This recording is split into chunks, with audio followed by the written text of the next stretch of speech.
Dead Island 2 is a game lost in time. Over the course of a decade, its development has fallen into a trio of different studios, each attempting to shepherd a sequel to Moorish co-op zombie brawler from 2011. In the meantime, Dead Island's original developer Techland has moved into a bigger and better things to its Dying Light series. The final result of this fraught process, delivered by Nottingham's Dambuster Studios, can sometimes feel like an old friend. Before we continue, make sure to subscribe in my channel and hit the like button for more upcoming videos.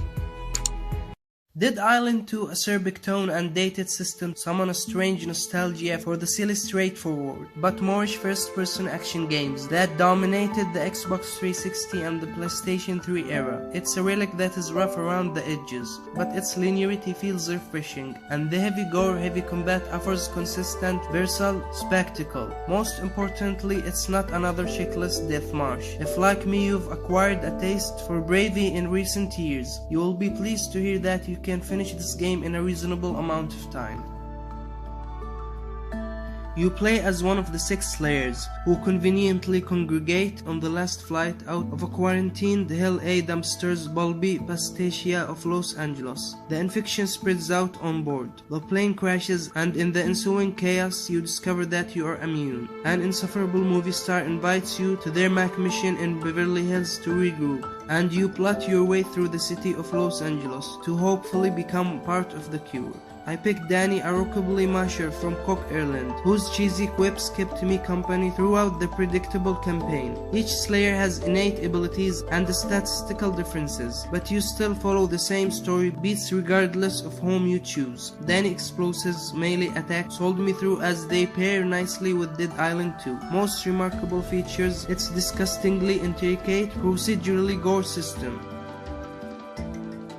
Repeated attacks break through skin, muscle, fat, and bone, making zombie bodies feels like a flesh piantas, with accidental dismemberments aplenty. Eyeball hang diantly out of sockets and jaw swing loose, as undeterred zombies shamble toward you, their charred skin giving away to slimy blood. The sheer anatomical extravaganza of Dead Island 2 is a compelling reason to play, and its most forward-thinking feature. I just wish there was a better game to wrap it around. The old-school approach to the first-person melee combat feels both lethargic and frustrating here. I constantly felt like I was overextending my attacks and accounting for sluggish animations, the rigid right-stick camera quickly becoming the bane of my existence. This hurts when there is so much joy to be had in finally landing a dropkick and putting a zombie's head off of a garage door in a slow motion. The slapkick chaos of the controls feels like a step back compared to Dead Island's nimble and articulate attack system with which you could get into a murderous flow and defend yourself adequately. Part of the problem is the new skill card system, which replaces Dead Island's skill trees. The top row of the slots makes you choose between abilities like dodging or blocking, which seems ridiculous for such foundational mechanics, and the rest offers insignificant stat buffs that you can't really ascertain in a combat. As a result, it's difficult to specialize in any meaningful way. This amounts to a pair of concrete boots as far as co-op is concerned. One of my favorite things about Dead Island was the ability to have expertise in a specific field, like firearms or sharp weapons. This created memorable moments where you could leverage the skills you had developed to fill the gaps in your teammates' respective skill sets. Dead Island 2 lackluster skill system trips away the character building appeal that the first game so expertly established. When the credits rolled, I felt aimless and unsure how to improve my character beyond playing zombie slots with its randomized loot system. Luckily, the districts of this digital Los Angeles are home to some fun side quests that counter the more formulaic main missions, in which you race between cutscenes. One had me defeating zombie field world's strongest man competitors in Venice Beach, while another sent me to Santa Monica Pier's saltiest dives in a chase of a delusional food critic. Unfortunately, many side quests end with the focal NPC obnoxiously turning into a zombie, as there aren't many verbs beyond kill here. The world and its character looks great. Walking down Venice Beach and seeing the carnage that has unfolded in the sun is really treat, but nothing shows the care put into the visuals more than the zombie themselves. Gore has been really cranked up to show off every skin melting, bone crushing attack to its fullest. You will punch holes in faces, slice limbs, and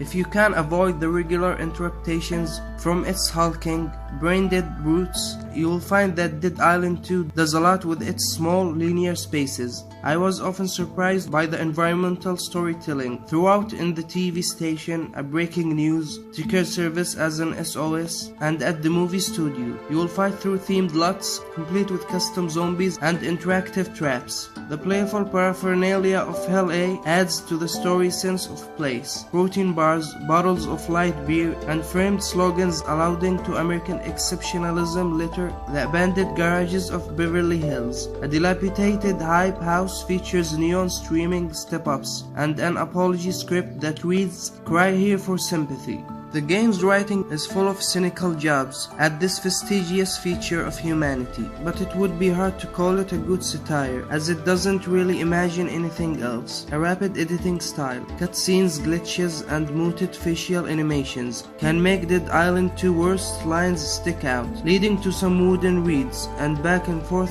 dialogue that often felt like it was stepping over itself.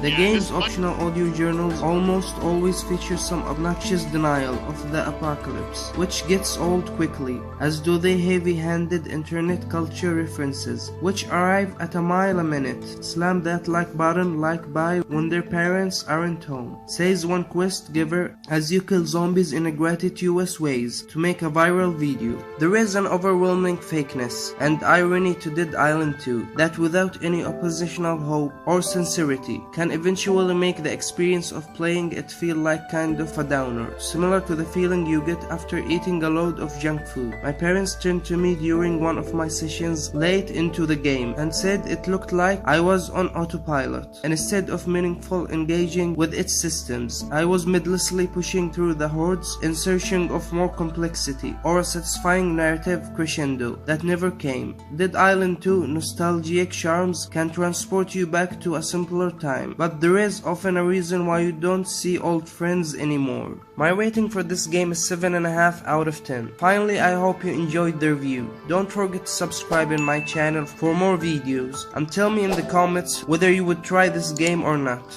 See you next time. Peace.